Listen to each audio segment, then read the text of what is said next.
I'm remarrying a 23-year-old wealthy man's daughter. Get the hell out of here. You on welfare. Just 3 days after we separated, I met Greg. Next to him stood a young, beautiful woman. She entwined her arm with Greg's and seemed wary of me. However, I recognized her. Have we met somewhere before? Or am I mistaken? While Greg hurled harsh words at me, I desperately tried to recall who this woman was. Then it hit me. Could it be? I remembered how I first came to know this woman and her true identity. At the same time, I couldn't help but burst into laughter. Hey, what are you laughing at? It's creepy. Sorry, it's just because this woman is that person. My name is Ashley Morris. I'm 32 and single. I've been working as a nursery school teacher, which has been my dream since I was a student. There are tough aspects like pressure from my boss and dealing with parents, but I'm healed every day by the children's smiles as I work hard. Above all, I've always admired nursery school teachers. I can't quit easily. My workplace might change, but I plan to continue as a nursery teacher until retirement. That's what I thought. However, life doesn't always go as planned. One day, at a mixer invited by a friend, I met a man 3 years my senior, Greg. He seems to be an executive at a well-known company around here. He achieved good results and became an executive in his 20s. I guess that's what they call an elite. However, far from bragging about his career, he was a very humble man. Wow, an executive in your 20s? That's amazing. Not really. There were quite a few others besides me. Still, it's impressive to the outside world. Greg and I happened to sit next to each other, and we hit it off as if we weren't strangers. We exchanged contact information and started meeting. After a few dates, our relationship developed. After 3 years of dating, we got married. Greg was very kind to me even while we were dating. He would plan our dates and give me wonderful gifts, not only on special days. Thank you, Greg. I just want to see Ashley happy. He would come up with such cheesy lines, and I was thrilled. I felt fortunate to have met such a wonderful person. However, at that time, I didn't yet know Greg's true nature. After getting married, my life changed dramatically. It began when Greg told me to quit being a nursery school teacher. Why? I intended to continue working even after getting married. Greg had agreed to that. Please. My mom also said it would be better that way. Your mother has nothing to do with our lives, right? She does, doesn't she? Mom said she would support our lives. Why do you want to work so much? You can live on my income alone. I'm not denying that. Indeed, we could live on Greg's income alone, but I was reluctant to quit being a nursery school teacher. After discussing it, I relented. In fact, we had discussed wanting children in the future, and we concluded that it would be more reassuring to have me at home to start a family. It seems that my mother-in-law had suggested the same, and I reluctantly decided to quit my job. After quitting, at Greg's request, we moved close to his parents' home. According to Greg, it would be easier to receive support if our houses were close. It's at least better than living together. That's what I thought, and I accepted the move. I regretted not discussing our married life while we were dating, but that's a secret. If my mother-in-law had a good personality, I would have gladly accepted it. However, her character was far from good. She looked down on me and scrutinized me with judging eyes. I just couldn't accept that. But once Greg and I started living together, I hoped the chances of meeting my mother-in-law would decrease. That was a big misunderstanding. In fact, since we moved close by, my mother-in-law started coming to our house daily. My father-in-law had already passed away, and perhaps she disliked being alone at home. "Excuse me, Ashley. What is this frozen food packaging doing here?" Every time she visited, my mother-in-law would thoroughly check every corner of the house, even peeking into the trash can. "Hey, not there too. You're not letting my son eat lunches filled with frozen food, are you?" "I do use some frozen food, but not for everything. As a housewife, shouldn't you be making every lunch from scratch? Are you planning to feed our future children frozen food too?" Ah, I can't believe I have such an unimaginable daughter-in-law. I'm sorry. Should a housewife not use frozen food? Certainly, I had chosen the path of a full-time housewife. However, it wasn't something I had desired myself. After my mother-in-law had her say and left our house satisfied. Sigh. All I could do was sigh. Day after day, my mother-in-law would come to the house, complain, and leave. There were even times when she came while I was out and told me off. "Where are you? I came all this way, so hurry up and let me in the houses." She seemed to enjoy tormenting me and used it as a way to relieve her stress. Although I had refused before, getting told off every time was exhausting. Eventually, I became cautious even when going to the nearby convenience store. However, my mother-in-law continuously repeated one particular phrase. "When will you have children?" She pressured me every time we met. "We still can't have them." "What? Are you kidding me? You're infertile, aren't you?" Such tactless remarks were typical of her. As far as my mother-in-law was concerned, the inability to have children was all my fault. Greg was definitely not to blame. However, Greg himself was kind to me. He seemed to think that pregnancy was something we should work on as a couple, and he often cared about my health. "Don't rush with the kids. Sure, I want to give mom a grandchild, but you're more important to me. Right?" "Right. Thank you." I thought that if we worked together as a couple, we would eventually be blessed with children. However, my hopes never reached fruition. 2 years later, we still hadn't had any children. At that time, my mother-in-law seemed to have given up on having grandchildren and stopped visiting our houses. At the same time, Greg's attitude towards me worsened, and he began to verbally abuse me casually. Perhaps it was the stress of not being able to have children, or maybe he just grew to dislike me. The more I thought about it, the darker my thoughts became. But Greg didn't seem to care about how I felt. "Hey, the food. Why isn't it ready yet?" "Ah, sorry. It'll be ready soon." Ugh, really useless. Can't even cook, can't clean, can't get pregnant. Mom was disgusted. "Why did I even marry someone like you?" Sorry. I no longer had the energy to fight back, and I just kept apologizing to Greg. Seeing me like this, Greg became even more abusive. He would complain about the food being bad, the cleaning not being thorough.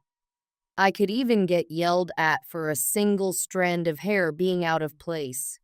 And after hurling abuse at me, he would always say, "That's why you can't get pregnant." I was careful about my diet and health management. I took my temperature, managed my menstrual cycle, and was more cautious than when we first got married. But still, I didn't become pregnant. Initially, it was Greg who refused. I understood he was busy or tired from work. But if he was going to complain about not having children, shouldn't he be cooperating? If you're going to say that, then help out. This isn't something I can handle alone. Ugh, shut up. Haven't I told you I'm tired? No matter how I tried to reason with him, Greg would only say he was tired and showed no signs of willingness to cooperate. If Greg wasn't going to help, there was nothing I could do. Whenever I had a moment to myself, I would wonder how things had come to this. Was this the married life I had envisioned? I vaguely thought that our relationship, which had completely cooled, might never return to how it was before. 6 months later, our relationship had cooled even further. Eventually, Greg stopped coming home altogether. He claimed it was due to sudden overtime or drinking parties. He said he had work on holidays too, so he spent very little time at home. I figured he must have given up on me and was probably cheating. If only he would just say he wanted a divorce. In the end, I had no choice but to live a lonely life at home by myself. Greg occasionally came home, but he continued to spew verbal abuse at me. "Why do you always look so miserable? It's disgusting." Sorry. Where had the Greg I married gone? The Greg from those days wasn't someone who would call people disgusting. All I could do was apologize, trying not to upset him further. However, one day, after finishing shopping for dinner and returning home, Greg was there unusually. "Oh, what's up?" "Ah, Ashley. Finally back, huh?" Greg spoke cheerfully. What was he planning? I braced myself and waited for his words when he suddenly handed me a piece of paper. It was a divorce paper. Huh, a divorce. Yeah, I don't need you anymore. There's no point in us being married. Go ahead, become homeless, or get on welfare. So, that's how it is. Alongside the sadness of being clearly told I was no longer needed, I felt a sense of relief that I could finally escape this life. I understand. I accepted the divorce without hesitation. Perhaps because I accepted it so quickly, Greg seemed slightly surprised. I signed the divorce papers and handed them to Greg. At that moment, I felt like I was released from everything and let out a big sigh. Greg told me to get out by the next day, so I went back to my room and packed the essentials. The next day, while Greg was at work, I left the houses and headed to my parents' houses. I had contacted my parents, but they seemed worried now that I was actually coming home. "You can stay at home as long as you need. There's no rush." Encouraged by my mother's words, I decided to face tomorrow with renewed effort. 3 days after the divorce, my heart was still healing, but I knew I had to move forward. I needed to find a job, so I looked through magazines and online for job listings. Perhaps due to labor shortages, there were many openings for nursery school teachers. Maybe I should become a nursery teacher again. I saved a few listings that caught my interest. Looking at the clock, it was past 4 p.m. I had been looking at listings for an hour. I decided to go outside for a change of pace. I didn't have any particular errand, I just wanted to take a walk. I reminisced about walking this path to school or working as a part-timer at this grocery store. However, just as I was about to head home after wandering around for about 30 minutes, I saw a familiar figure. Greg? What? Ashley. In front of me stood Greg, and next to him was an unfamiliar woman, much younger and more beautiful than either Greg or me. The woman intertwined her arm with Greg's and looked at me warily. Why are you here? That's my line. Why are you here? Shut up. It's none of your business. Greg did not want to answer my question. Hey, Greg, who is this woman? Oh, she's my ex-wife. Don't worry about her, Vanessa. Ex-wife? The woman, referred to as Vanessa, was acting flirtatiously, though it only made her seem more like a bimbo. Yet, I felt another emotion upon seeing Vanessa. She seemed familiar. Had we ever met before? Who is she? My current wife. Mom introduced us. What? Wife? That's right. Just 3 days after our divorce, and he's already remarried. My mind went blank. To add insult to injury, Vanessa revealed a shocking fact. We're going to have a baby in a few months. A baby? Considering the size of Vanessa's belly, she seemed to have been pregnant for more than half a year. That time frame overlaps with when Greg stopped coming home. Had they been connected since then?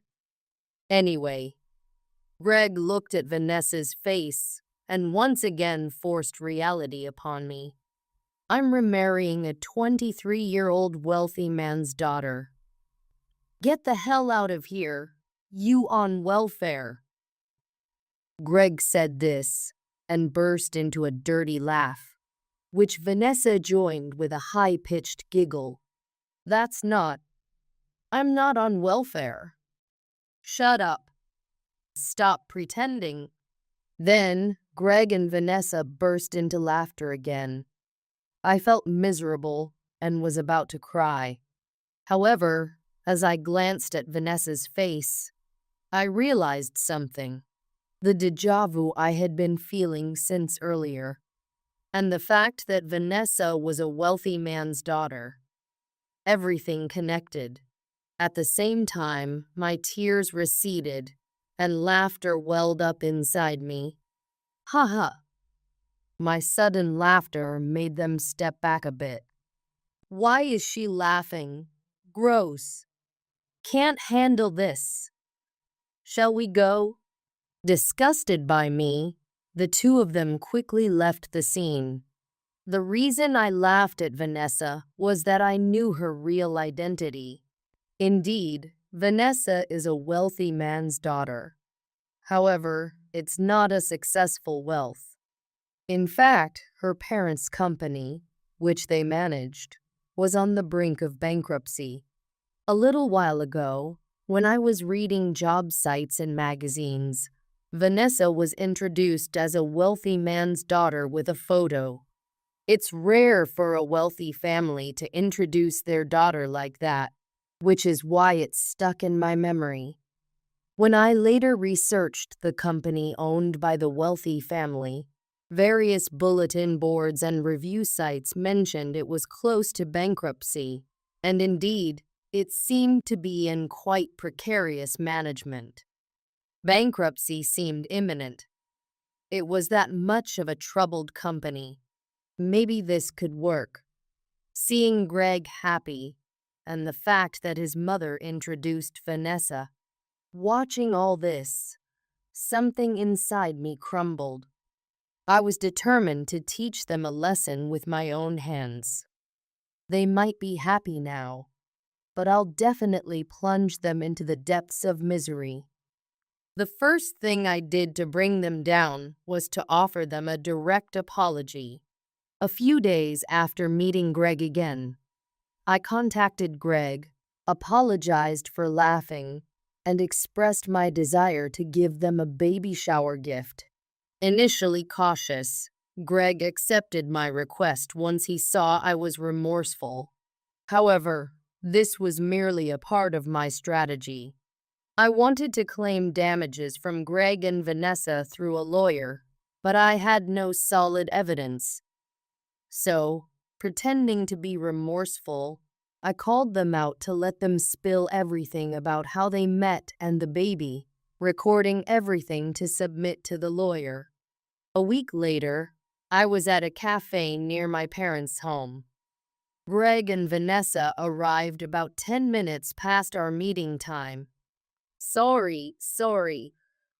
They sat down in front of me without any remorse, still arm in arm, flaunting their affection.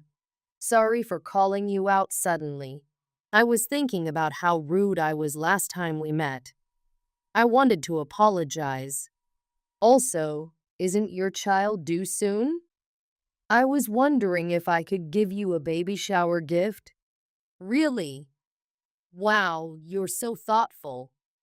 Greg and Vanessa were elated, unaware of everything. By the way, you met through your mother, right? I'd love to hear more about it. As I said this, I discreetly started recording with my smartphone.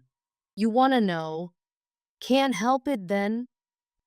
Greg began talking eagerly, with Vanessa looking at him adoringly. To anyone else, it might seem like a sweet couple's story, but it was far from that. That time was really tough, huh? Yeah, but I'm happy to be with Greg now. Vanessa clung to Greg, who relaxed his expression. Honestly, it was nauseating seeing Greg dote on a younger woman. The two of them fell right into my trap, telling each other how much they loved one another. Of course, I was recording everything. This should definitely serve as solid evidence. Isn't it great to remarry someone younger? Of course. I'm truly happy every day. Right, Vanessa? Yeah.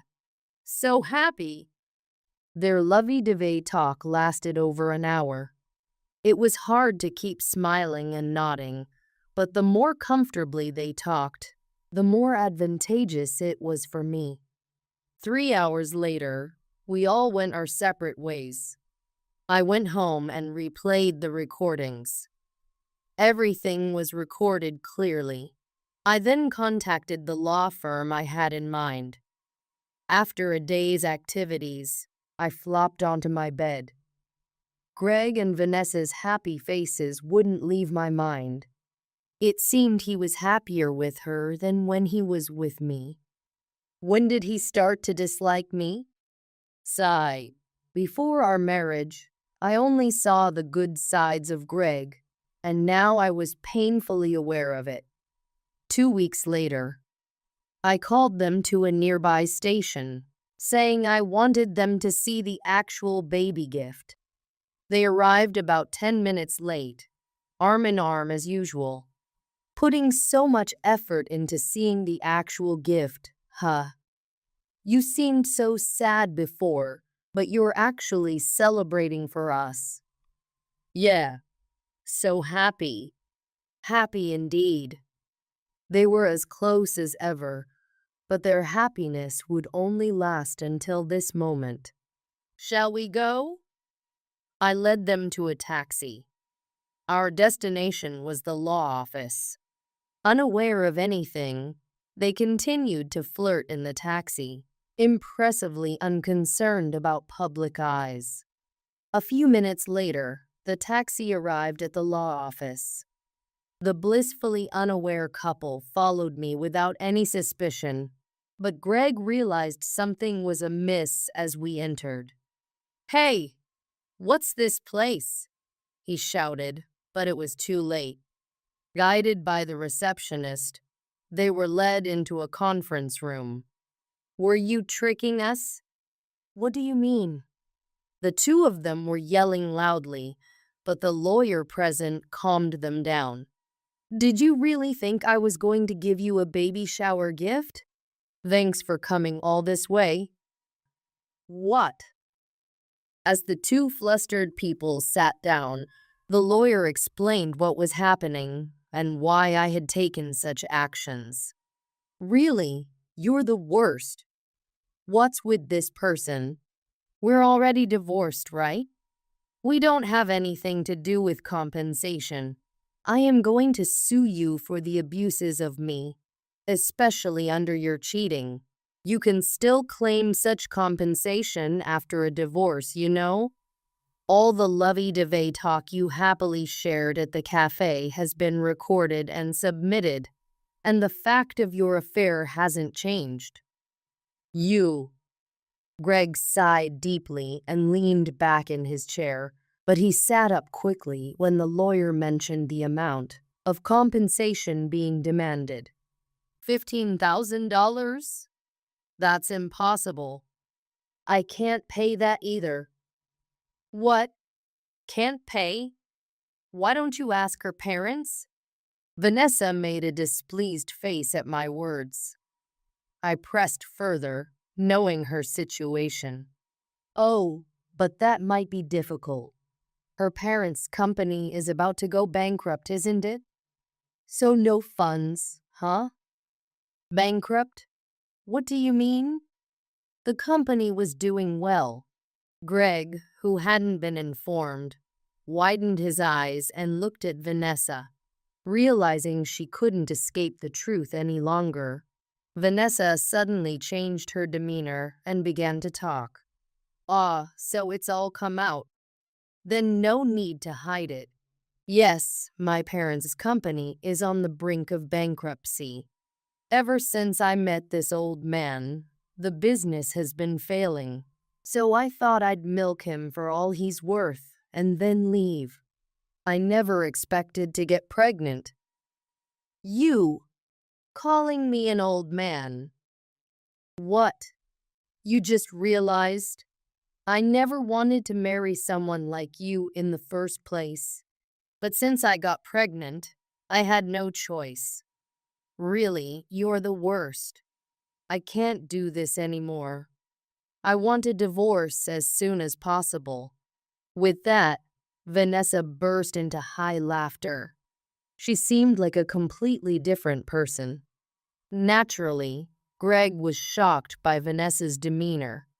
So you've been thinking that about me. I'm tired of acting. Now that it's come to this, I'm leaving you. I can't stand living with an old man like you. Vanessa, the couple, who had seemed so happy up until a moment ago, broke down so easily. While I hadn't known exactly how Vanessa felt about Greg, since I orchestrated this meeting, I was satisfied with the outcome. Eventually, Greg agreed to pay the compensation in a lump sum. I worried Greg might try to escape his obligations as his payment was delayed. However, a month later, that worry was resolved when Greg called me. As soon as I answered, he pleaded, "Help me." It turned out that his affair had been discovered at his company, making it difficult for him to stay, and he chose to resign. He had spent most of his savings on Vanessa, and now, broke and divorced, he had no one to turn to. Hey, can we get back together? I don't have money for the compensation. Vanessa left me for another man, and I heard her company went bankrupt. I don't know what to do. Despite his almost tearful call, I had no intention of getting back together. Get back together? Don't make me laugh. Your problems with that woman running away or not having money are none of my concern. If you hadn't done anything strange, none of this would have happened. Just take responsibility. After I sharply responded, Greg hung up without another word. The next day, whether he borrowed money or not, the full amount I demanded was transferred into my account. I didn't hear from Greg again after that. I'm now living at home and have started working as a nursery school teacher again. Indeed, the smiles of the children are bright. The work environment is better than before, and I enjoy my job every day. Getting divorced from Greg was the right decision. I have no plans to marry again anytime soon. Just like I thought years ago, I hope to continue being a nursery teacher until retirement, taking care of my health and living well. I can't believe you, Zara. I slave away at work all day to come home to this slop? Ethan hurled his plate at the wall, shattering it. I flinched, my voice quivering. I'm sorry. I had a migraine today, and... Excuses. That's all I ever hear from you, Ethan sneered, his face contorted with rage. You're lucky I even married you, considering how plain and unremarkable you are. His words cut deep, reopening wounds I thought had long since healed. I met Ethan 3 years ago when I started working as a receptionist at his law firm. Despite my quiet nature and average looks, he pursued me relentlessly, showering me with compliments and grand romantic gestures. Swept up in the whirlwind of his charm, I fell head over heels. Our courtship was a fairy tale, but reality set in soon after we exchanged vows. Ethan convinced me to quit my job, insisting that he wanted me to focus on being the perfect housewife. I agreed, eager to please him and build our life together. But 3 months into our marriage, Ethan's true colors began to show. He nitpicked every aspect of my homemaking, from the way I folded his laundry to the seasoning in my cooking. Nothing I did was ever good enough. Honestly, Zara, sometimes I wonder why I bother coming home at all, Ethan sighed dramatically, running a hand through his perfectly coiffed hair. You can't even handle the most basic tasks. I bit my lip, fighting back tears. I'm trying my best, Ethan. It's just been a difficult day and... Oh, spare me the pity party, he scoffed, rolling his eyes. You don't know what a difficult day is. You sit around this apartment all day, doing God knows what, while I'm out there busting my ass to provide for us. The irony of his statement wasn't lost on me. It was Ethan's idea for me to quit my job in the first place, yet he never missed an opportunity to throw my unemployment in my face. I took a deep breath, trying to calm my frayed nerves. I appreciate everything you do for us, Ethan. I'll try harder, I promise. You better, he warned, his tone icy. I didn't marry you for your scintillating conversation, Zara. The least you can do is keep the house in order and put a decent meal on the table. With that, he stormed off to the bedroom, slamming the door behind him. I sank to the floor, hugging my knees to my chest as silent sobs racked my body. How had my life come to this? What happened to the charming, attentive man I fell in love with? As I sat there, surrounded by the shards of the shattered plate, I couldn't help but feel like they were a metaphor for my marriage. What once seemed so perfect and promising was now broken beyond repair, and I was left to pick up the pieces, alone and disillusioned. As the weeks turned into months, Ethan's verbal abuse only escalated. He seemed to take sadistic pleasure in tearing me down, finding fault in every aspect of my existence. Zara, have you gained weight? He asked one evening, eyeing me critically as I set the table for dinner. You're looking a bit softer these days. I glanced down at my body, suddenly self-conscious. I don't think so. I've been eating the same as always. Ethan smirked, a cruel glint in his eye. Well, maybe that's the problem. You're not exactly active, are you? Sitting around the house all day, it's no wonder you're turning into a blob. His words stung, but I tried to brush them off. I'll start going for walks in the evenings, I offered, hoping to appease him. Don't bother, he scoffed. It's not like it'll make much difference. You'll always be plain old Zara, no matter how much you try to improve yourself. I bit my tongue, fighting back the urge to defend myself. I knew from experience that arguing with Ethan only made things worse. As I served him his meal, he took one bite and grimaced. Christ, Zara, is this what you call dinner? It's like eating cardboard. I followed the recipe exactly, I said, my voice trembling slightly. I thought you liked chicken parmesan. I like it when it's cooked properly, he retorted, shoving the plate away. This is inedible. Honestly, I don't know why I keep you around. You're useless as a wife and homemaker. Tears pricked at the corners of my eyes, but I refused to let them fall. I wouldn't give Ethan the satisfaction of seeing me cry. I'm sorry, I whispered, gathering up his plate. I'll make something else. Don't bother, he sneered, standing up from the table. I've lost my appetite. I'm going out. He grabbed his coat and keys, slamming the front door behind him. I knew he was likely heading to a bar or to meet up with one of his colleagues. It wasn't unusual for him to stay out late, leaving me alone with my thoughts and insecurities. As I cleaned up the kitchen, my mind wandered to happier times. I thought about my old job at the law firm, how fulfilling it had been to contribute and feel valued. I missed the camaraderie of my coworkers, the sense of purpose I felt every day. But Ethan had convinced me to give all that up. I make more than enough money for both of us, he'd said. I want you to focus on making our home a haven, a place where I can relax and unwind after a long day at work. At the time, it had sounded romantic, the idea of being a devoted housewife. But now, I realized how much I had sacrificed for a man who didn't appreciate me, who seemed to delight in my misery.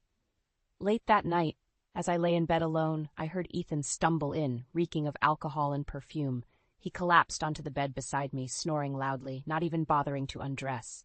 I lay there, staring at the ceiling, a hollow feeling in my chest. Was this what my life had become? A series of endless days, catering to a man who treated me like dirt with no escape in sight? I knew I should leave, that I deserved better than this.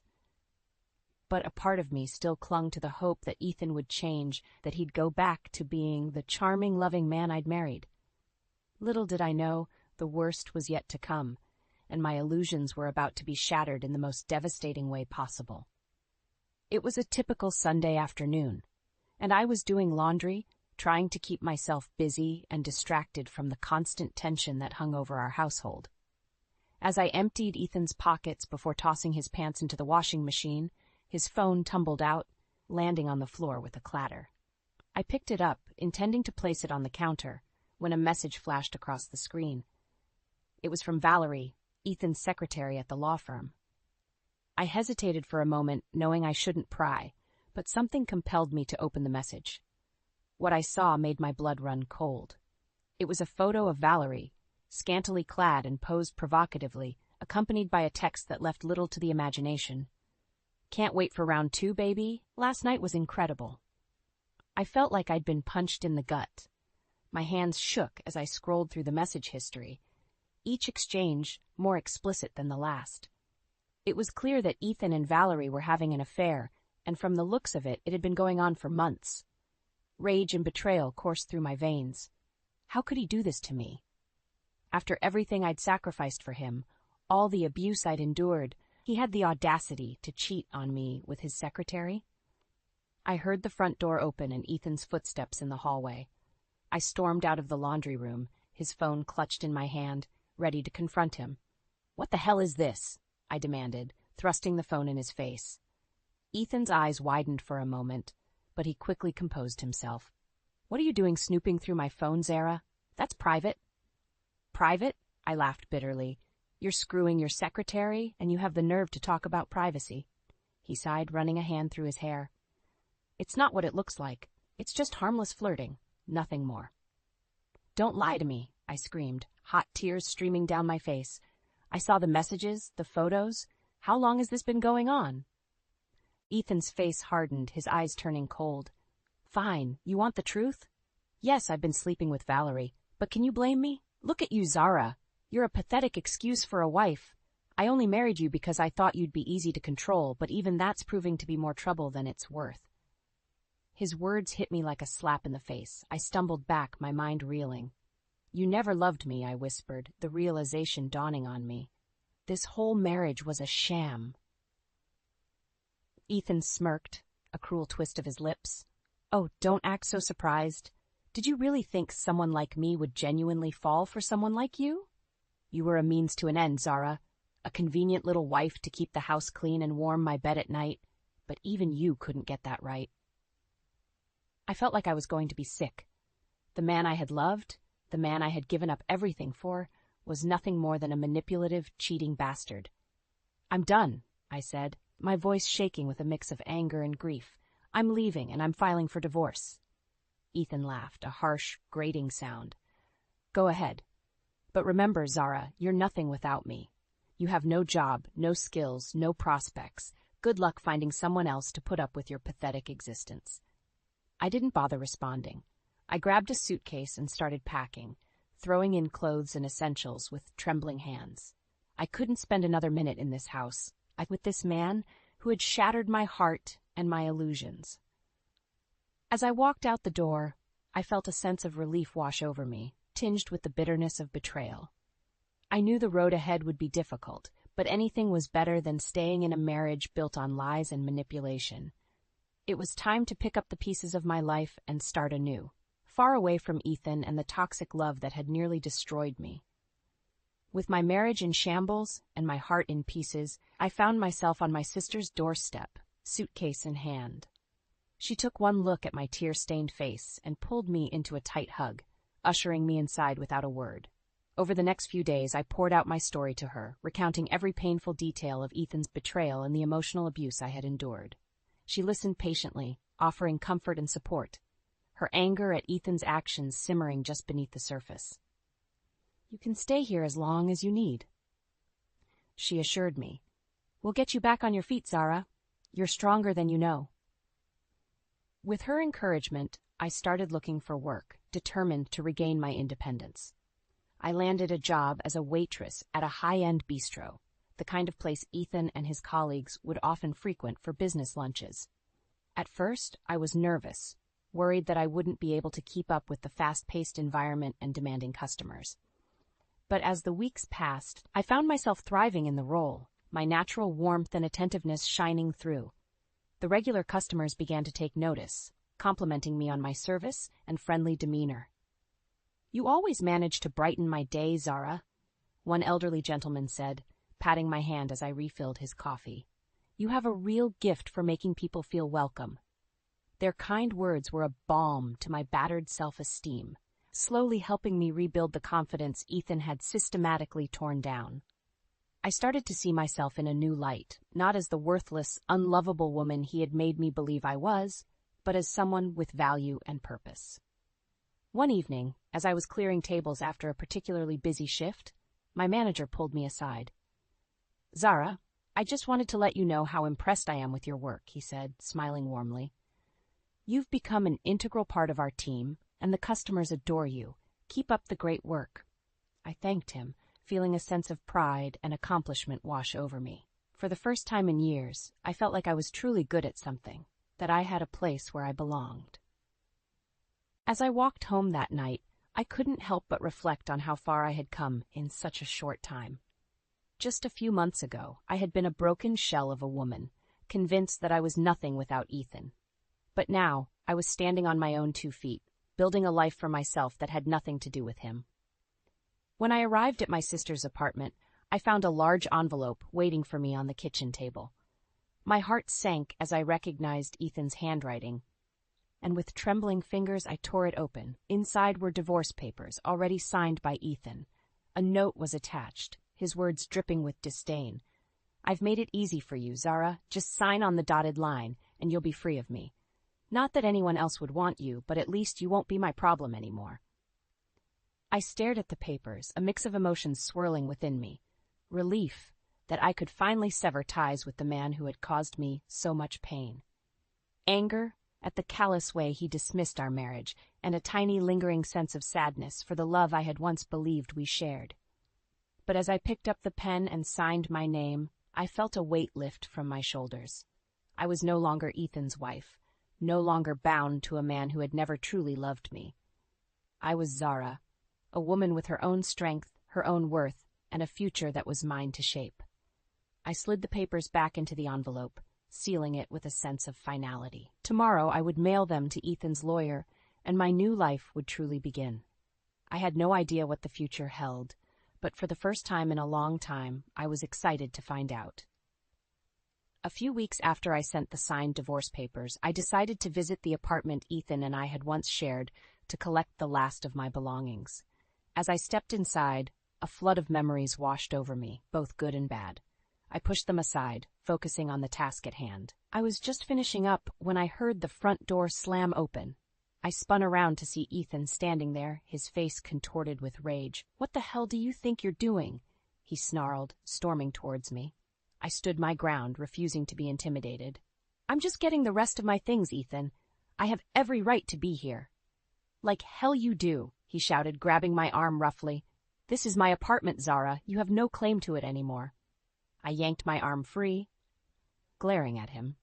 "Actually, Ethan, this apartment has always been in my name. My grandparents gave it to me as a gift, remember? You never had any legal right to it." His eyes widened, and for a moment I saw a flicker of uncertainty cross his face. But it was quickly replaced by fury. "You can't just sell it without my consent," he bellowed. "I won't let you get away with this, Zara. I'll take you to court and make your life a living hell." I laughed, a bitter, humorless sound. "Go ahead, Ethan. Take me to court. I'm sure the judge would love to hear about your infidelity and emotional abuse. I have plenty of evidence to back up my claims." He opened his mouth to retort, but before he could speak, the front door opened again. We both turned to see Valerie standing there, her eyes wide with shock. "Ethan, what's going on?" she asked, her voice trembling. I smiled coldly. "Hello, Valerie. I see you two are still going strong. I hope you know what you're getting into with this one."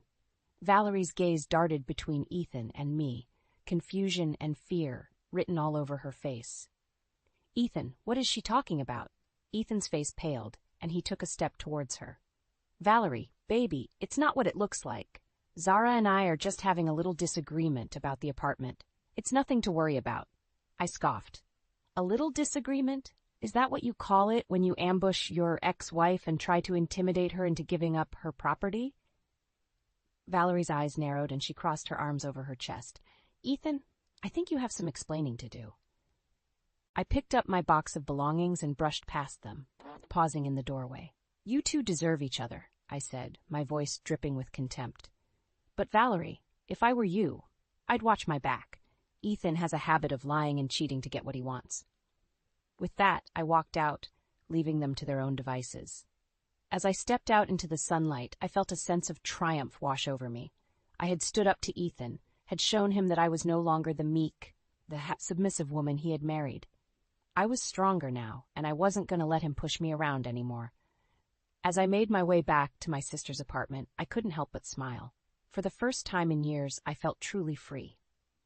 Free from Ethan's manipulation, free from his constant criticism and abuse.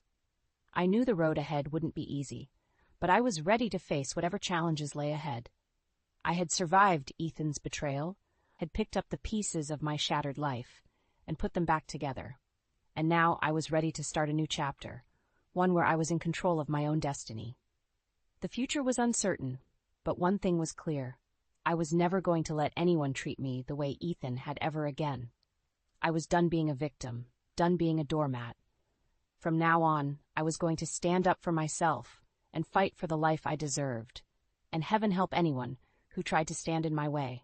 A few days after the confrontation at the apartment, I received a call from an old coworker at the law firm.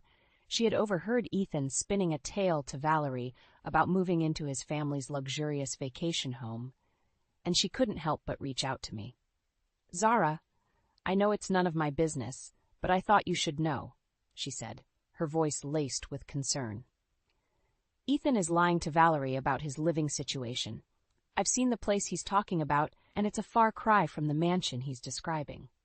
I thanked her for the information, a plan already forming in my mind. I knew Ethan's lies were going to catch up with him sooner or later, and I was determined to be the one to expose him.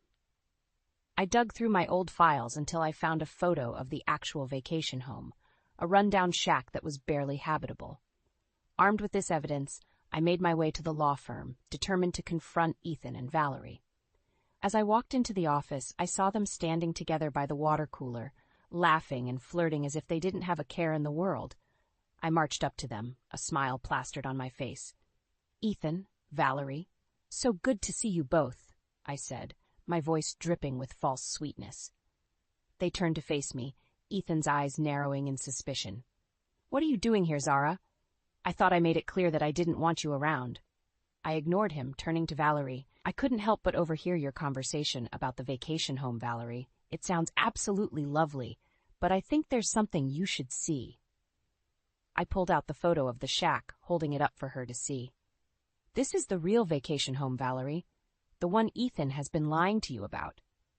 Valerie's eyes widened, and she snatched the photo from my hand, studying it closely. Ethan, what is this? You told me it was a luxury estate with a pool and a tennis court. Ethan's face paled, and he stammered, trying to come up with an explanation.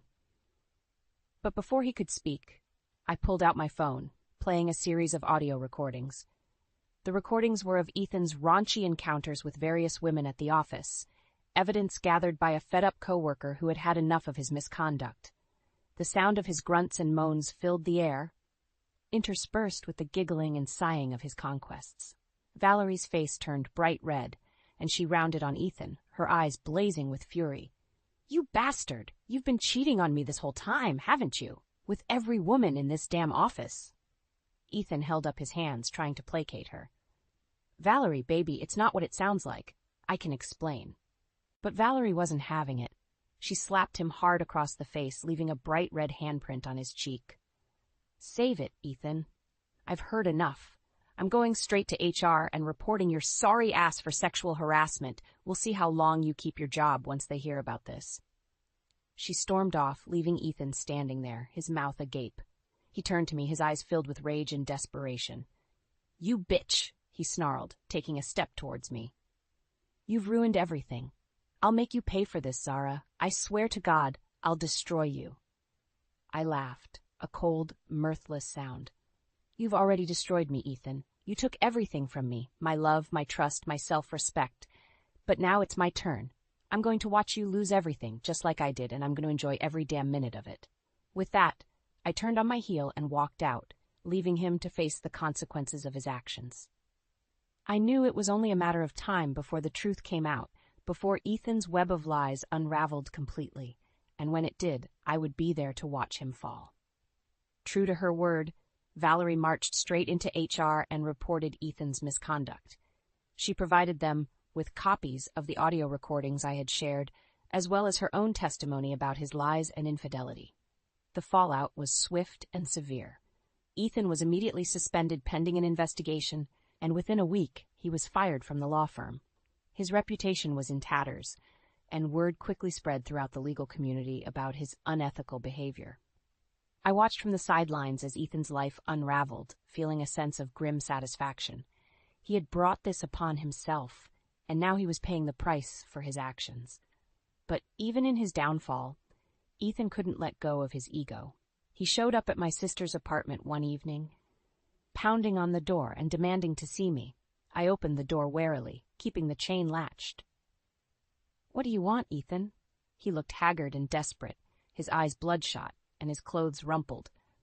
Zara, please, you have to help me. I've lost everything, my job, my reputation, even Valerie. I have nowhere else to go. I stared at him incredulously. You've got to be kidding me. After everything you've done, you have the nerve to come here and ask for my help? He dropped to his knees, clasping his hands together in a gesture of supplication.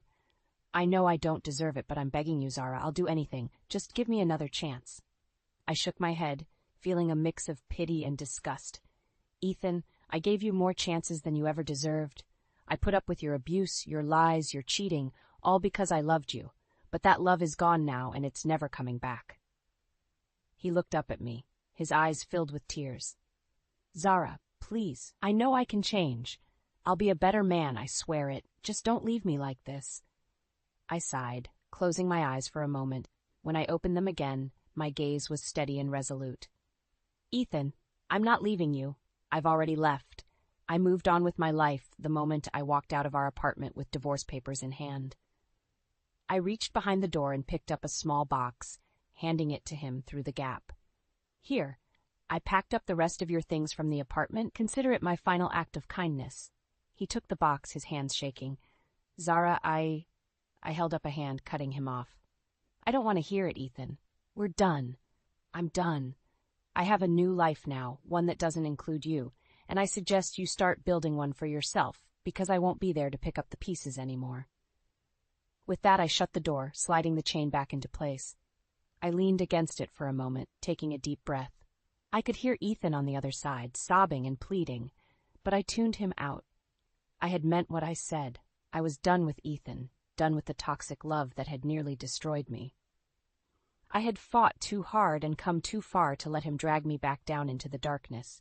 I pushed myself off the door and walked into the living room, where my sister was waiting with a cup of tea and a sympathetic ear. I sat down beside her, taking the mug and inhaling the comforting scent of chamomile. "You did the right thing, Zara," she said, squeezing my hand. "I'm proud of you." I smiled, feeling a sense of peace wash over me. I know, it wasn't easy, but it was necessary. I'm ready to move on, to start a new chapter in my life. She nodded, her eyes shining with love and understanding. "And I'll be right there with you, every step of the way." I leaned my head on her shoulder, feeling grateful for her unwavering support. Together we sat in silence, sipping our tea and listening to the sound of Ethan's footsteps fading away into the night. A month had passed since I last saw Ethan, and my life had taken a turn for the better. I had accepted a dream job in Seattle, working as a paralegal at a prestigious law firm. It was a fresh start, a chance to build a new life far away from the painful memories of my past. I was packing up the last of my belongings when I heard a knock at the door. I opened it to find Ethan standing there, looking disheveled and desperate. "Zara, please, I need to talk to you," he said, his voice hoarse. I sighed, crossing my arms over my chest. "What do you want, Ethan? I thought I made it clear that we were done." He pushed past me, stumbling into the apartment. I could smell the alcohol on his breath, and I wrinkled my nose in disgust. "I've lost everything, Zara," he slurred, collapsing onto the couch. "My job, my reputation, even my apartment. I've been sleeping on friends' couches and in my car. I'm drowning in debt, and I don't know what to do." I stared at him, feeling a mix of pity and revulsion. "I'm sorry to hear that, Ethan, but what do you want me to do about it? You brought this on yourself." He looked up at me, his eyes bloodshot and pleading. "I need you, Zara. I need you to give me another chance. I know I can change. I know I can be better. Just please, don't leave me like this." I shook my head, a sad smile playing at the corners of my mouth. "Ethan, I've given you more chances than I can count, and every time you've let me down. You've hurt me in ways I never thought possible, and I can't go through that again." He reached for me, his hands shaking. "But I love you, Zara. I've always loved you. We can make this work. I know we can." I stepped back out of his reach. "No, Ethan, we can't. Because the truth is, you never loved me. You loved the idea of me, of having someone to control and manipulate. But that's not love, and it never will be." I walked over to the door, opening it wide. "I think it's time for you to go, Ethan. I have a new life waiting for me, and you're not a part of it." He stumbled to his feet, his face twisted with anger and desperation. "You can't do this to me, Zara. You can't just walk away like this." I smiled, feeling a sense of calm wash over me. "I can, and I am. Goodbye, Ethan." He stared at me for a long moment, his eyes filled with a mix of rage and despair. Then, without another word, he walked out the door and out of my life. I closed the door behind him, leaning against it for a moment. I took a deep breath, feeling a sense of relief wash over me. It was finally over. I was free. I walked over to the window, looking out at the city skyline. In the distance, I could see the Space Needle, a symbol of the new life that awaited me. I smiled, feeling a sense of excitement and anticipation. I had a new job, a new city, and a new love waiting for me. A man I had met at the bistro, a kind and gentle soul who had helped me heal and find happiness again. I picked up my suitcase, taking one last look around the apartment. It had been my home for so long, but now it was time to say goodbye. I walked out the door, feeling a sense of lightness and freedom. The past was behind me, and the future was bright with promise. As I stepped out into the sunlight, I couldn't help but smile. I had survived the worst that life had thrown at me, and I had come out stronger on the other side. I was ready for whatever lay ahead, ready to embrace the new chapter in my life with open arms. And as I walked down the street, I knew that nothing could ever hold me back again. Hi, I'm Luna, and I want to share my story. It's not one that's easy to tell, but it's important. I hope it helps others who might be facing similar struggles. My story begins in Austin, Texas, where I live and work as a high school teacher. I was 32 when I met Daniel, a 34-year-old Uber driver, through a dating service. We hit it off immediately. Daniel had a way of making me laugh, and I was drawn to his easygoing nature. We got married 3 years ago, and for a while, everything seemed perfect. I loved him, and he said he loved me. I was earning more than Daniel, which wasn't an issue at first. He always praised my career and seemed genuinely supportive. But as time went on, I noticed subtle changes in him. Little comments turned into frequent sarcasm, and he started acting more controlling. At first, I brushed it off, thinking maybe I was just being overly sensitive. Our problems grew as Daniel's behavior changed. He began making expensive purchases without discussing them with me, assuming I would cover the costs. I was shocked when he bought a new TV and a fancy sofa, putting them on our credit card without asking. When I questioned him about it, he shrugged it off, saying, "You make good money, so it should be fine." His parents, too, seemed to have a sudden change in attitude. Initially, they were warm and supportive, congratulating us on our marriage and praising my career. But soon they started asking for money. My mother-in-law would call, saying, "Luna, we've seen a lovely designer bag we'd like, and we thought you could help us out." When I refused, explaining that I didn't lend money to anyone, even family, their reaction was harsh. "How dare you? We agreed to this marriage because of your job, and now you're being stingy." Daniel's parents were relentless. They called often, making demands and accusing me of being a bad daughter-in-law. Daniel, instead of standing up for me, sided with his parents, adding to my stress. His sarcastic comments about my salary and our finances became more frequent, making me question if this marriage was worth it. Despite all this, I kept trying to make things work. I even started considering divorce, especially since we didn't have any kids yet. The thought of leaving Daniel was painful, but it seemed like the only way to escape the growing toxicity in our relationship. Every time I brought up divorce, Daniel avoided the conversation, brushing it aside as if it were not important. One day, everything took a turn for the worse. My father, who had always been my rock, fell seriously ill. He was diagnosed with advanced heart disease, and the doctors said his condition was critical. I was devastated. I rushed to the hospital, hoping for the best, but fearing the worst. When I informed Daniel about my father's condition, his response was chilling. He showed no sympathy and said, "If you want to stress out your already sick father with our divorce, I'm fine with that. We can proceed anytime." I was shocked and heartbroken. How could someone I loved be so callous? As my father's health declined, the tension at home became unbearable. Daniel's attitude grew more indifferent, and his demands became more frequent. He began pressing me about our finances and hinted at how much he could benefit from my father's eventual passing. After my father passed away, I inherited $70,000 from his estate. I decided to keep this inheritance private. I didn't want Daniel to know about it. I feared he would try to manipulate me into giving him the money or using it in ways I didn't agree with. I was still grieving and didn't need additional stress from him. But my attempt at keeping the inheritance a secret didn't last long. Daniel discovered the money after threatening my mother. He coerced her into revealing the details of the inheritance, which was a painful betrayal. Daniel wasted no time in planning how to use the money. He intended to renovate our home without consulting me, assuming that since it was his right, he could do whatever he wanted with it.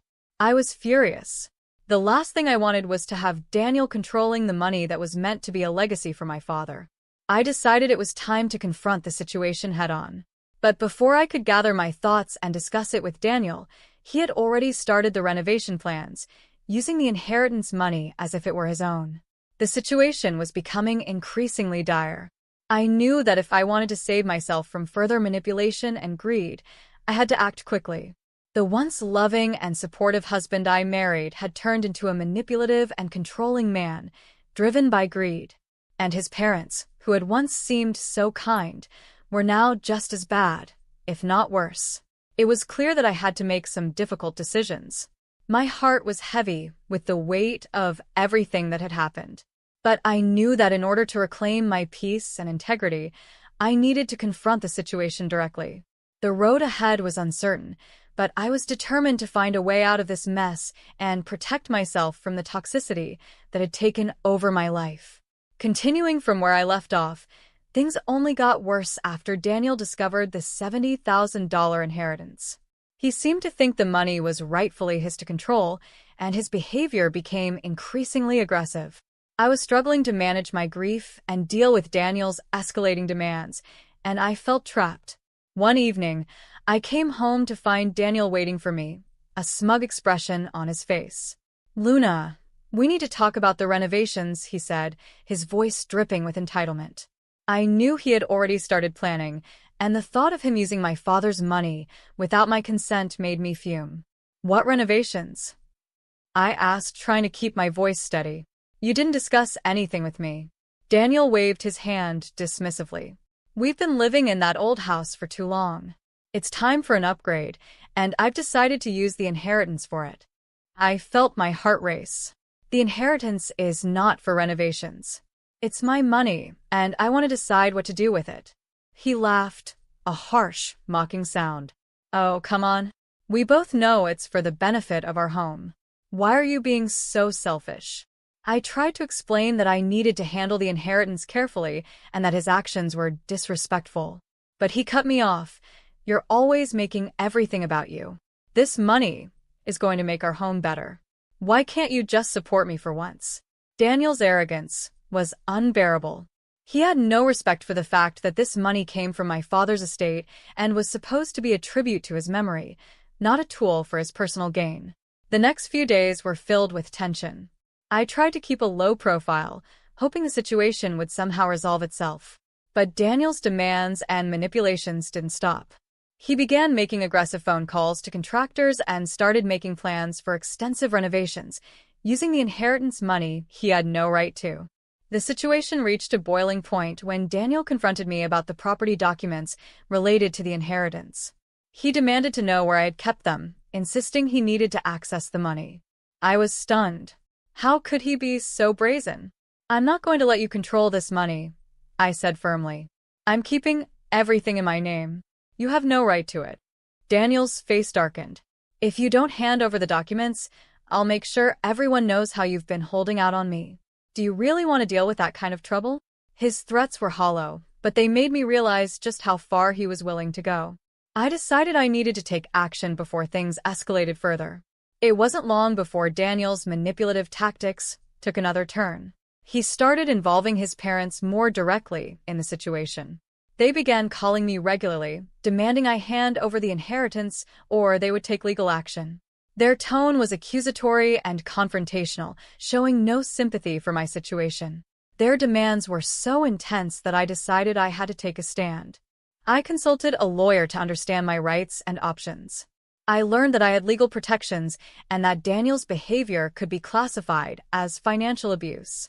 The inheritance, being part of my father's estate, was legally mine to manage. Meanwhile, Daniel's actions became more desperate. He began plotting ways to access the property documents related to the inheritance. He even went as far as to threaten my mother, trying to intimidate her into giving him the information he wanted. It was a new low, and it made me realize just how toxic and dangerous the situation had become. One day, I returned home to find Daniel in the process of tampering with the property documents. He had managed to sneak into my office and was rifling through the files. When he saw me, he tried to cover up his actions with a look of feigned innocence. "I was just looking for something," he said, but I could see the guilt in his eyes. "This is my father's property," I said coldly. "You have no right to it. You're crossing a line." Daniel's face turned red with anger. "You're being unreasonable. This is about improving our life together. Why can't you see that?" "I see it very clearly," I retorted. "You're trying to exploit my father's legacy for your own gain. This has to stop." The confrontation left me shaken but resolute. I knew I had to protect myself and the inheritance from further manipulation. The thought of Daniel using the money for his personal projects, while I struggled to maintain control over something that was rightfully mine, was overwhelming. As I prepared to move forward with the divorce proceedings, I realized I had to deal with the aftermath of Daniel's manipulations. I had to secure the property documents and make sure that nothing was done to jeopardize the inheritance or my father's memory. The situation was reaching a critical point, and I knew that I needed to be strong and decisive. I had to make sure that I didn't let Daniel's greed and manipulation ruin my life any further. The road ahead was going to be difficult, but I was determined to reclaim my peace and protect what was rightfully mine. As I braced myself for the inevitable clash with Daniel, the tension in our home became unbearable. Every day was a struggle, and the atmosphere was charged with hostility. Daniel's actions had reached new lows, and his arrogance was pushing me to the edge. I knew I had to take decisive action before things spiraled further out of control. One evening, after a particularly heated argument, I decided it was time to confront Daniel about his blatant disregard for the inheritance. I found him lounging in the living room, looking relaxed despite the chaos he had caused. His casual demeanor only fueled my frustration. "Daniel, we need to talk," I said firmly, trying to keep my voice steady. He glanced up from the television with a dismissive look. "What now, Luna?" "I'm tired of your games," I began. "The inheritance is not yours to use for renovations or anything else. It's my money, and I will decide what to do with it." Daniel rolled his eyes. "You're being unreasonable. We're supposed to be a team. Why can't you just let me make our home better?" "It's not about the house," I replied, fighting to keep my composure. "It's about respect and boundaries. You have no right to claim what doesn't belong to you." Daniel's face hardened. "You're just being selfish. You know how much this means to me. Why are you making this so difficult?" His words stung, but I refused to back down. "I'm not being selfish. I'm standing up for myself. You've already tried to intimidate my mother and tamper with the property documents. I'm not going to let you get away with it." The confrontation left both of us simmering with anger. Daniel stormed out of the house, slamming the door behind him. I was left alone, feeling a mix of fear and determination. I knew I had to follow through with the divorce, but I needed to secure the inheritance first. The following day, things took a turn for the worse. I received a call from my mother, sounding frantic. "Luna, you need to come over right away. Daniel is here, and he's causing a scene." My heart raced as I drove to my mother's house. When I arrived, I found Daniel standing in the middle of the living room, shouting at my mother. The scene was chaotic, and I could see the distress on my mother's face. "Daniel, what are you doing?" I demanded as I entered the room. He turned to me with a look of wild desperation. "I need the inheritance, Luna. This is our chance to fix everything. Don't you see that?" I could barely contain my anger. "You have no right to demand anything from me. This is my father's money, and I'm not giving it to you." Daniel's frustration reached a boiling point. "You're being unreasonable and cruel. I need that money for our future. Why are you making this so hard?" "Because it's not yours to take," I shouted back. "You're making a scene and threatening my family. This has to stop." As Daniel continued to argue, I noticed that he seemed more desperate than ever. It became clear to me that he was losing control and was willing to do anything to get his hands on the inheritance. I realized that I had to act quickly to protect myself and my family. The situation escalated further when I found out that Daniel had stolen the property documents related to the inheritance. He had taken them from my home, hoping to sell the property without my knowledge. I was horrified and felt violated. I contacted my lawyer immediately and informed him of the theft. He advised me to file a police report and take legal action to protect the property. I followed his advice, and the authorities began investigating the situation. The thought of Daniel potentially getting away with his deceit was unbearable, but I knew I had to see this through. Despite his attempts to manipulate and intimidate me, Daniel's plans were thwarted. It turned out that the property title was still in my father's name, making it impossible for him to sell it without legal complications.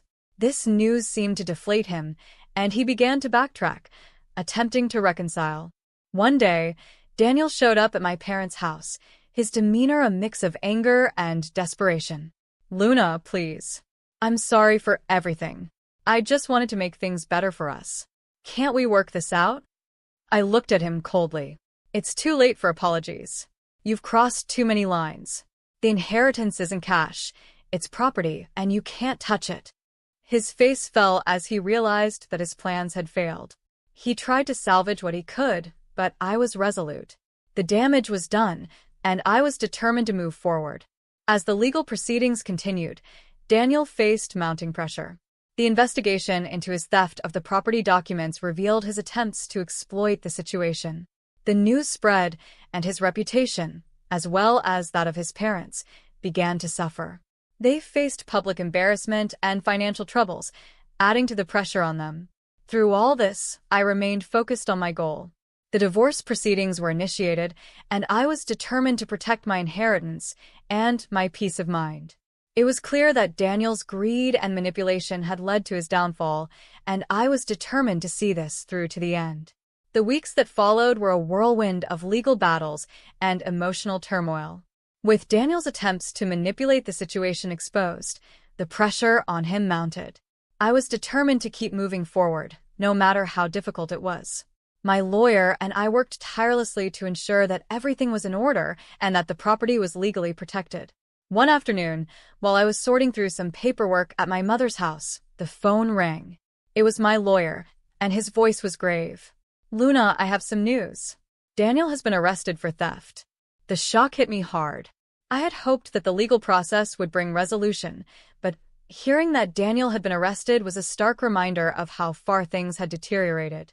My lawyer explained that Daniel's attempt to sell the property illegally had been uncovered, leading to his arrest.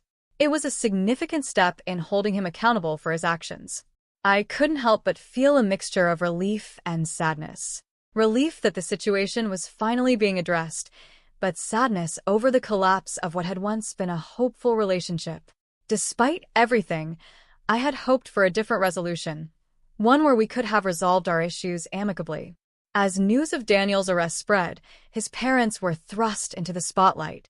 They faced public embarrassment and financial difficulties as a result of their son's actions.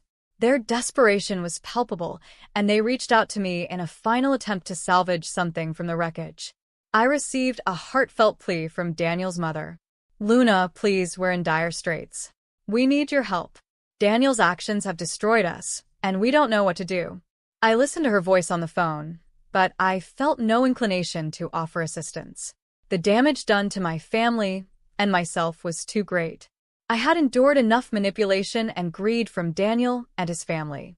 I had to prioritize my well-being and peace of mind. "I'm sorry, but I can't help you," I said firmly. "What Daniel did was wrong, and I need to move forward. This chapter of my life is over." The finality of my decision was both empowering and challenging. I knew that cutting ties with Daniel and his family was the right choice for my own healing. It was time to move on and start fresh, away from the toxicity that had plagued my life for so long. With Daniel's arrest and the property secured, the next step was to sell my family home. It was a painful decision, but one that was necessary for my own peace. My mother and I found a new place to live, far from the memories and drama that had haunted us. The move was a symbolic gesture, a way to leave the past behind and begin anew. As we settled into our new home, I felt a sense of relief and liberation. The weight of the past was lifting, and I could finally focus on rebuilding my life. The inheritance, once a source of conflict, became a symbol of my strength and resilience. It was a reminder of the importance of self-respect and personal boundaries. In the end, the story of my marriage and the inheritance was not just about greed and manipulation. It was about finding the courage to stand up for myself and make choices that aligned with my values. It was about reclaiming my life and my happiness, despite the challenges and heartache. Daniel's arrest marked the end of a painful chapter, but it also signaled the beginning of a new journey. I was determined to embrace this new chapter with hope and optimism. The lessons learned from this experience would stay with me, guiding me toward a future where I could find true peace and fulfillment. As I reflect on everything that happened, I realized that the most important lesson was the value of self-respect and the strength to set boundaries. It was a difficult journey, but one that ultimately led me to a place of greater clarity and self-awareness.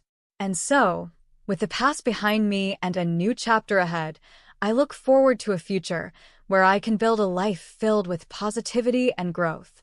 The journey wasn't easy, but it was worth it for the chance to create a life where I can truly be at peace. It's because you can't get pregnant, my husband said, blaming me for his affair and demanding a divorce. I was furious. He thought everything would be settled with the divorce, but he was mistaken. The real drama starts now. My name is Maria. I'm 43 and divorced a few months ago. My ex-husband, Johnson, is 48, and we didn't have any children. Sadly, the reason was on my end, but the original cause was partly Johnson's fault too. We married when I was 33, already close to the age for a high-risk pregnancy. I wanted to start trying for a baby as soon as possible. I went to the gynecologist to make sure there were no issues with my health. Unfortunately, Johnson got a big project at work, making it impossible to try for a baby. He was assigned to set up a new branch office in another state and had to stay there during the week, only returning home on weekends. Johnson asked me, "I'll try to come home on weekends, but if we have a kid, you'll be mostly on your own. Are you okay with that?" Not feeling confident managing alone, I hesitated to answer. We couldn't count on help from our families either, as they lived far away. Believing Johnson's words that he might return in a year, I gave up on trying for a baby for the time being. But his assignment ended up lasting 3 years. When he finally returned, we eagerly started trying to conceive, but with no success. A re-examination at the hospital revealed that my ovarian function had declined, likely due to aging. Though there were options like hormone therapy, the chances of pregnancy were slim.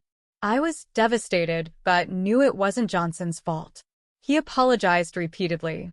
I suggested that we keep trying naturally and enjoy life, just the two of us, and he agreed. However, Johnson's attitude began to change over time. Seeing families out together, he would say enviously, "That must be nice, the perfect family picture." His words also grew harsher. There are several single mothers at my work who manage despite everything. They get support from the government. "You should have just gone for it," he would say, indirectly criticizing my reluctance. Certainly, such women are increasing, and I respect them very much, but I didn't have the confidence to do it myself. Was it my fault? After about 5 years of tension, Johnson suddenly asked, "What do you think about adoption?" "Adoption? That's out of the blue," I replied. "Well, I know a girl who got pregnant before marriage. Why don't we adopt her baby?" he suggested. Stunned by his bizarre proposal, I was silent until he explained, "I just really want a child." When I heard that girl got pregnant, it immediately came to mind. "Adoption, huh?" I thought. But something about what he said nagged at me. A girl? An acquaintance? I'd understand if it was a relative, but what does he mean by a young girl acquaintance? Trying to sound casual, I asked, "Oh, so she's young?" He replied, "She's just 24, a beautiful girl, so the baby inside her is sure to be healthy and attractive too." Could she be someone from his office? But would a woman in her early 20s discuss such a personal matter with a male boss over 45? Or could she be his mistress? That's when I first suspected he might be cheating. Observing him, I noticed several suspicious behaviors. He was constantly glued to his cell phone, coming home late, wearing underwear he hadn't bought, and faint traces of sweet perfume. But what really convinced me was him skipping our anniversary. We didn't have a wedding ceremony due to our jobs, but registered our marriage on December 24th, Christmas Eve, and always celebrated it as our anniversary. Yet this year, he chose a work party over our tradition. I believed his words that he would come home early and waited alone with a decorated Christmas tree, a cake, Christmas dinner prepared, and a gift for him. It was heartbreaking to wait alone. No response to my numerous calls. He finally contacted me the next morning, his voice sounding too cheerful as he said, Sorry. I accidentally overslept at a friend's place. I replied, "Okay, I get it. I threw away the cake, Christmas dinner, and your present." He casually responded, "Oh, what a waste. No need to sulk just because I missed our anniversary. I'll make it up to you." I retorted, "No, it's fine. You might as well not come back home. Why not live with the person you were with last night?" He seemed to be still intoxicated or lost in the memories of last night, saying, "Hey, don't say that. Besides, her apartment is small." Unknowingly, he dug his own grave. "I'm going home early tonight, Maria. Forgive me." The old man apologized to me in a brusque tone, which made me want to vomit. That evening, my husband came home with a face as if nothing had happened and again began talking about the adoption. "Let's start the process soon. She wants to decide quickly." I asked, "Why are you so eager to adopt a stranger's child? What about her partner or parents? Can I talk to her or her parents first?" He became flustered and stammered, "That's because, right, the guy ran away and apparently she has no parents." I decided to test him. "I'm sorry, but I'm not interested in raising a child born from a reckless woman and a foolish man," I said. He blurted out in anger, "What? You're insulting me and Jenna." There, he fell right into my trap. Realizing his affair was exposed, he finally understood. "You could have just asked for a divorce instead of making me raise your and this Jenna girl's child." "That's called cunning," I said. Apparently, Jenna, unable to raise a child but still wanting to give birth, had convinced him of this plan. He said, "It's your fault for not being able to have kids. You should be grateful I'm letting you raise my child." That was it. I snapped and said clearly, "Then let's go to court and see who's right." He lost his temper too. "Fine. I don't want to see your face again. Divorce. Get out." Hearing that, I placed the divorce papers I had received earlier in front of him. Caught off guard, he signed them, unable to back down. I didn't want to spend another second with him. I gathered my essentials, filed the papers, and went back to my parents' house. A week later, he called me. "Your stuff is still here. Pack it up and get out. Take everything." I informed him I'd come with my lawyer over the weekend. Shocked by the mention of a lawyer, he reluctantly agreed. When I threatened to go to his office unless we settled on alimony and property division, we eventually agreed on a settlement of $150,000 in total. But the next day, on my way back from a part-time job, a young woman approached me. It was the infamous Jenna.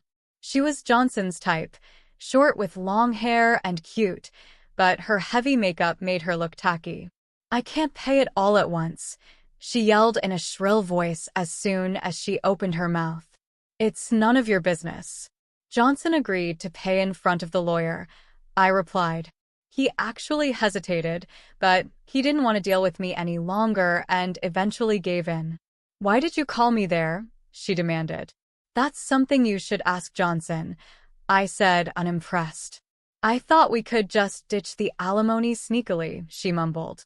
So she planned to make partial payments and then disappear by moving or changing jobs. "Well, sorry for you, but you can live in that house, right?" I remarked. "That's Johnson's house, isn't it?" "What about the mortgage?" she asked. "It's in Johnson's name, and the mortgage is fully paid off," I informed her. "Well, I guess that's okay then," she said, backing off with a tone that suggested she was up to something. I think she is up to something, but whatever it wasn't my concern anymore. 2 years later, Johnson contacted me. "Please lend me some money," he begged. "What?" I asked in disbelief. "Those two are spending like crazy," he exclaimed. Apparently, Jenna's mother had conveniently moved up to the city and was staying in that house. According to Jenna, Johnson wanted a child, so I gave birth, but I never said I'd raise it. Once she realized she could have pawned the child off on me, she said, "Raising a child is hard, so I'm calling mom," and brought her mother from the countryside. Johnson initially welcomed her, thinking she'd help with the child care, but it turned out neither she nor Jenna was doing much parenting and instead spent their time frolicking. Well, knowing her mom, that figures, I said, unimpressed. Then Johnson, who still seems to like Jenna, suddenly yelled at me, "Don't insult Jenna. She agreed to marry an old man like me and even had my child. It's all your fault for not being able to have kids," he accused, bringing up the past. Okay, I can't argue with that. But can I say something? I asked, "What now?" He grumbled, "Remember when I went for a fertility check 3 years ago? You were tested too, remember?" "I do," I reminded him. "Yeah, I guess," he recalled. "I went to hear the results alone. Actually, they said you had issues too," I revealed. "What?" he gasped in shock. The gynecologist had mentioned that for his age, Johnson's sperm quality was quite poor, making pregnancy unlikely even if I had no issues. I had learned of my problems first, so I assumed I was the main cause and didn't want to hurt him by revealing his results. "That can't be. Jenna got pregnant," he argued in denial. "Whether it's your child or not, I don't know," I said, silencing him. His reaction suggested he might have had doubts himself. I rubbed salt in his wound. "Even if a DNA test proves it's not your child, it might not change anything." "What do you mean?" he asked, confused. "The child is over a year old, right?" I pointed out. "So what?" he pressed. "Current law doesn't recognize paternity disavowal suits filed after a year since birth," I explained. "If discovered after a year, a different lawsuit is needed, often leading to disputes. Even if a DNA test proves no biological relation, there's a chance of losing the case." "Why?" "The test clearly shows it's not my biological child," he protested. "Well, there's a Supreme Court ruling.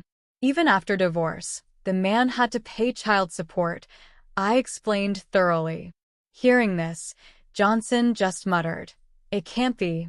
It's not true," in a trembling voice. "Sorry for your troubles." According to neighbors, those two, or rather 3, are constantly battling every day. It's unclear if the child is Johnson's or not. "We're getting divorced. Get out. Sell this house and pay child support. I'm never leaving. You get out." Such arguments are heard daily, and they're reportedly quite intense. They've had the police called on them multiple times, and both women have even been detained. As for me, I'm currently living with my parents. I don't know what the future holds, but I'm enjoying my single life, keeping busy with work and hobbies.